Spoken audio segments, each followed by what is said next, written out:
یہی وجہ ہے، آپ کو معلوم ہے 1917 میں انگریزوں کے ذریعے سے انہیں یہ اجازت ملی کہ فلسطین میں زمینیں بھی خرید سکتے ہیں، جائیدادیں بھی خرید سکتے ہیں۔ بالفور ڈیکلریشن انگلستان کا وزیر خارجہ تھا جس نے کہ یہ اجازت دلوائی ہے، ورنہ یہ کہ خلافت عثمانیہ جب تک قائم رہی ہے، خلیفہ عثمانی ترک خلیفہ نے اجازت نہیں دی، اس لیے کہ حضرت عمر رضی اللہ تعالیٰ عنہ نے، یہ بھی اب تاریخ کی ایک حقیقت بیان کر رہا ہوں جو شاید بہت سے حضرات کے علم میں نہ ہو، کہ جب یروشلم کے عیسائیوں نے سرنڈر کیا ہے یروشلم، حضرت عمر آئے ہیں، تشریف لائے ہیں مدینہ منورہ سے چارج لینے کے لیے، اس وقت جو ٹریٹی لکھی گئی ہے، جو معاہدہ ہوا ہے، اس میں وہاں کے یہودیوں، یہاں کے عیسائیوں نے طے کرایا تھا کہ یہاں آپ یہودیوں کو آباد ہونے کی اجازت نہیں دیں گے۔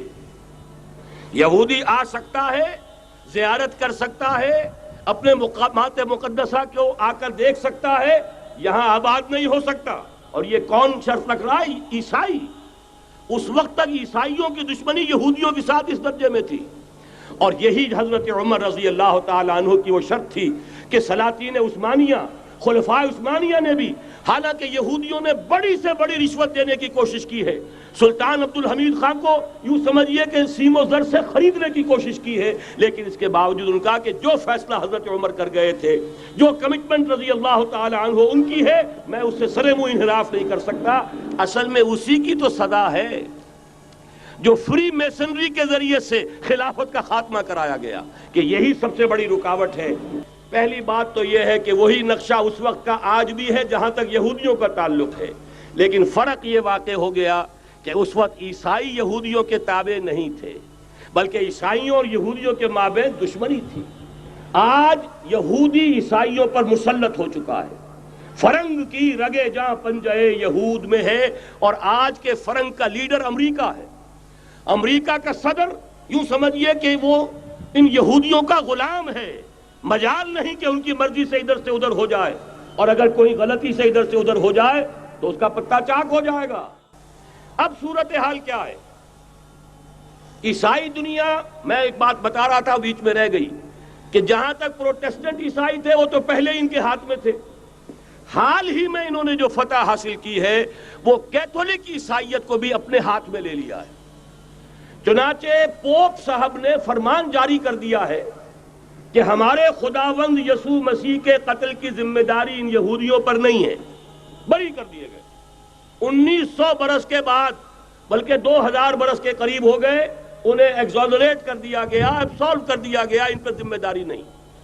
نتیجہ یہ نکلا ہے کہ ابھی چند مہینے پہلے جو مذاکرات صلح کے ہو رہے تھے، جن میں یاسر عرفات بھی تھے اور یہ اسحاق رابین گیا ہوا تھا واشنگٹن، وہاں سے واپس آیا ہے تو روم میں رک کر پاپائے روم سے ملاقات کر کے تشریف لائے ہیں، انہیں دعوت دی ہے کہ یروشلم آئیے، اور ویٹیکان نے تسلیم کر لیا ہے اسرائیل کو، اور ویٹیکان کا اب جو ہے ایک ایمبیسی، اس کا جو ہے سفارت خانہ وہ یروشلم میں بننے والا ہے، اور پوپ صاحب بھی وزٹ کرنے والے ہیں۔ گویا کہ یہ گٹھ جوڑ اب مکمل ہو چکا، اب کہیں اس میں کوئی کمی نہیں رہی۔ اس یونائٹڈ فورس کے ساتھ یہ نیو ورلڈ آرڈر اس وقت عالم اسلام پر حملہ آور ہے۔ فرش التراب يضمني،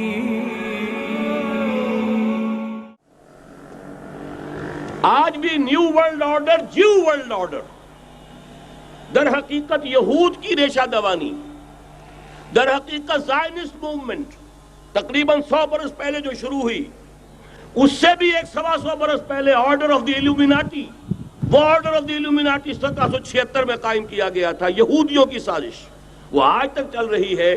آج بھی یہودی ہے کہ جو اسلام کا خاتمہ اور مسلمانوں کو اپنے کمی کاری بنانے کے لیے ایک پورے ورلڈ آرڈر کا نقشہ بنا کر آ چکے ہیں، اور آج در حقیقت آپ کا اصل دشمن، میں بالکل اتفاق کرتا ہوں مولانا سے، اصل دشمن نمبر 1 میرے اور آپ کے اندر موجود ہے، میرا اور آپ کا نفس۔ اصل دشمن یہ ہے، نفس ما ہم کم طرف فرعون نیست لیکن اورعون ایراعون نیست، اور دوسرا خارجی دشمن سب سے بڑا یہودی۔ لیکن یہ کہ اس وقت کے اور اس وقت کے حالات میں ایک بڑا فرق واقع ہوا ہے۔ آج یہودی عیسائی پر مسلط ہو چکا ہے. یہودیوں نے پورا عالم عیسائیت فتح کر لیا ہے. آج پورا عالم عیسائیت یہودیت کا اعلی کار بن چکا ہے. چنانچہ پہلے تو ایک ہی بات تھی، یہ تو تقریباً 300-400 سال قبل ہو چکا، کہ west white Anglo Saxon Protestants یہ تو اعلی کار بن گئے تھے آج سے صدیوں پہلے. انہی کے ذریعے سے یورپ کے اندر انہوں نے سود کی اجازت حاصل کی، انہی کے ذریعے سے یہ ساری فحاشی اور یہ ساری عریانی کا جو بازار گرم کیا، یہ در حقیقت آزاد خیالی، لبرلزم، حریت فکر، حریت عمل. میں آزاد ہوں، میں ننگا جانا چاہتا ہوں بازار میں، آپ کون ہوتے روکنے والے؟ آپ اپنی آنکھیں بند کر لیں. ہم آزاد ہیں، ہم دو مرد ہیں، شادی کرنا چاہتے ہیں، شوہر اور بیوی کی حیثیت سے رہنا چاہتے ہیں، آپ کون اعتراض کرنے والے؟ یہ سارا یہود کی سازش. اور آپ کو معلوم ہونا چاہیے جب تک پوپ کا کنٹرول تھا یورپ پر، یعنی ابھی کیتھولک جو عیسائیت ہے وہ غالب تھی، اس وقت تک پورے یورپ میں سود حرام تھا، کہیں انٹرسٹ کا کاروبار نہیں ہو سکتا تھا. یہ پروٹیسٹنٹس کے ذریعے سے اس کی اجازت حاصل کی.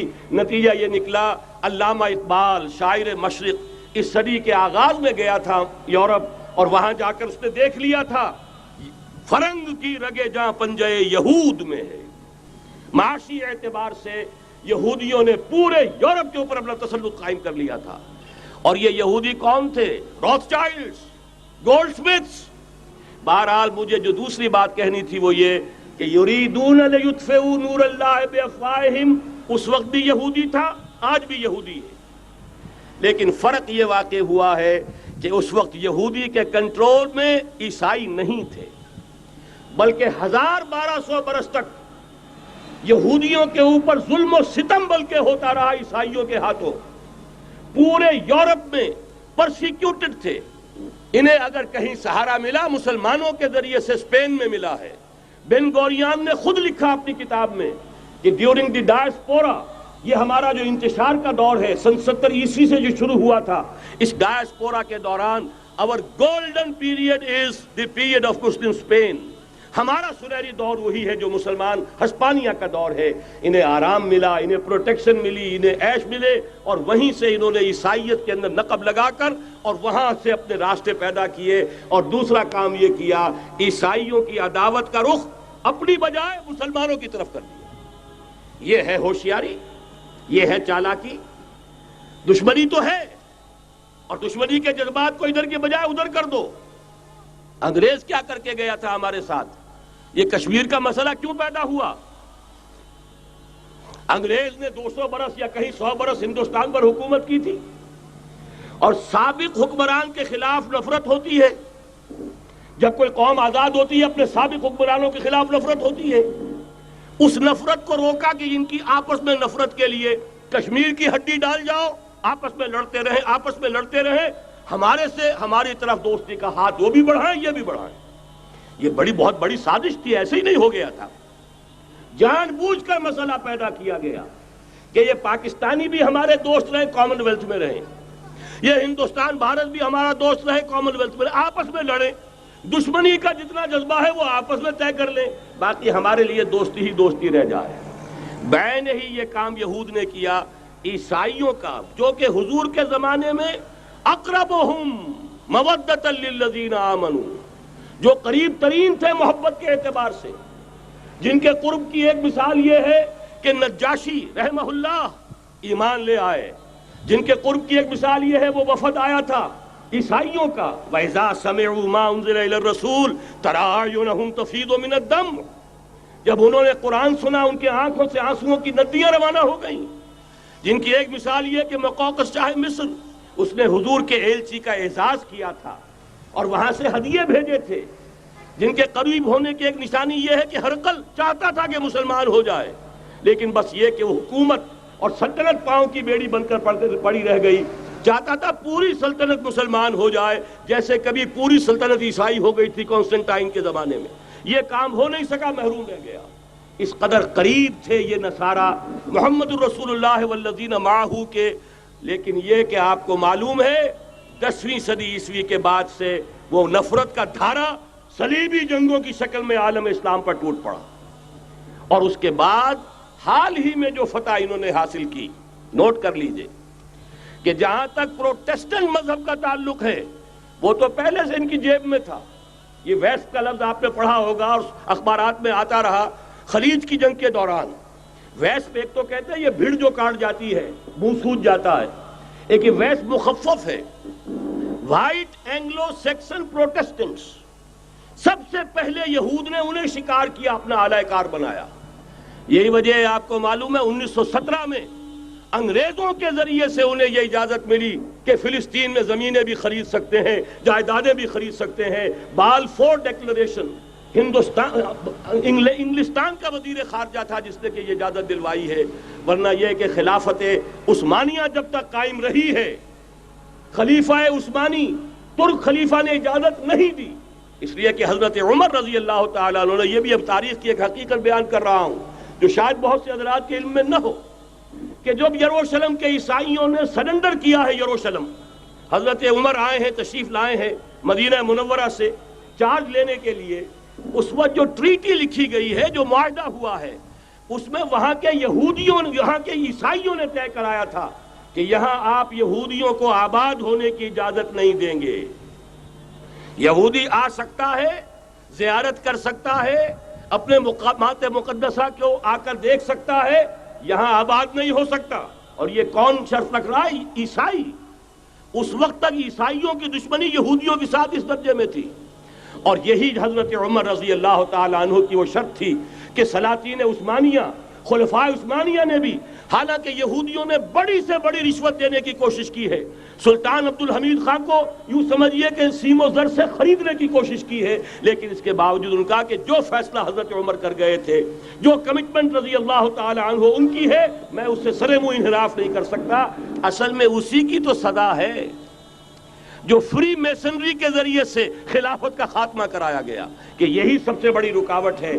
اگر خلافت ختم نہ ہوتی اور اگر کہیں جہاد کا اعلان خلیفہ عثمانی کی طرف سے ہو گیا ہوتا تو یہ کہی تھی بات جب حضرت شیخ الہند رحمۃ اللہ علیہ جب یہ اسیری میں تھے مالٹا میں، تو وہاں کا انگریز کمانڈنٹ، اس نے چونکہ وہ کچھ مرید ہو گیا تھا یا کم سے کم عقیدت مند ہو گیا تھا، ایک روز حضرت شیخ الہند نے ان سے سوال کیا اس شخص سے کہ آپ لوگ ہماری خلافت کے پیچھے کیوں پڑے ہوئے؟ یہ تو بیمار تم خود کہتے ہو، یورپ کا مرد بیمار ترکی، آپ کو کیا ڈر ہے اس سے؟ آپ کیوں اس بیچاری خلافت کے در پہ ہیں؟ اس شخص نے جواب دیا تھا، مولانا اتنے بھول پن کے ساتھ بات نہ کیجئے، ہم بھی جانتے ہیں آپ بھی جانتے ہیں، اگر کہیں خلافت عثمانیہ کی طرف سے جہاد کا اعلان ہو گیا تو پورے عالم اسلام سے لاکھوں مسلمان اپنے سروں سے کفن باندھ کر نکل آئیں گے. آج اس گئے گزرے دور میں بھی اس کمزور اور یوں سمجھیے کہ نام نہاد خلافت کے اندر اتنی جان ہے، اتنی طاقت ہے، لہذا اس کو ختم کیا گیا. اور ختم کرایا گیا کن کے ذریعے سے؟ وہ جو مسلمان کہلاتے ہیں تھے فری میسن، مصطفیٰ کمال پاشا فری میسن، اور اس کے ذریعے سے انہوں نے سارے کام جو کروائے وہ در حقیقت اپنی سازشوں کے ذریعے سے اور مسلمانوں کو استعمال کر کے کروائے. بہرحال بات لمبی ہو رہی ہے. پہلی بات تو یہ ہے کہ وہی نقشہ اس وقت کا آج بھی ہے جہاں تک یہودیوں کا تعلق ہے، لیکن فرق یہ واقع ہو گیا کہ اس وقت عیسائی یہودیوں کے تابع نہیں تھے، بلکہ عیسائیوں اور یہودیوں کے مابین دشمنی تھی. آج یہودی عیسائیوں پر مسلط ہو چکا ہے. فرنگ کی رگے جاں پنجے یہود میں ہے، اور آج کے فرنگ کا لیڈر امریکہ ہے. امریکہ کا صدر یوں سمجھیے کہ وہ ان یہودیوں کا غلام ہے، مجال نہیں کہ ان کی مرضی سے ادھر سے ادھر ہو جائے، اور اگر کوئی غلطی سے ادھر سے ادھر ہو جائے تو اس کا پتہ چاک ہو جائے گا. آپ دیکھیے کیا حشر ہوا ہے بش کا، حالانکہ بہت بڑا ہیرو بن کر نکلا تھا گلف وار سے، لیکن ذرا سا ایک بیان دے دیا تھا کہ جو اسرائیل کو پسند نہیں آیا، تو جو الیکشن میں چاروں شانے چت ہوا ہے اس کا جو حشر ہوا ہے وہ دیکھ لیجئے. تو پہلی بات تو یہ سمجھ لیجئے کہ آج بھی یہودی، یہ نیو ورلڈ آرڈر ہے، نیو ورلڈ آرڈر، اور اس میں عیسائی دنیا اس کی اعلی کار ہے.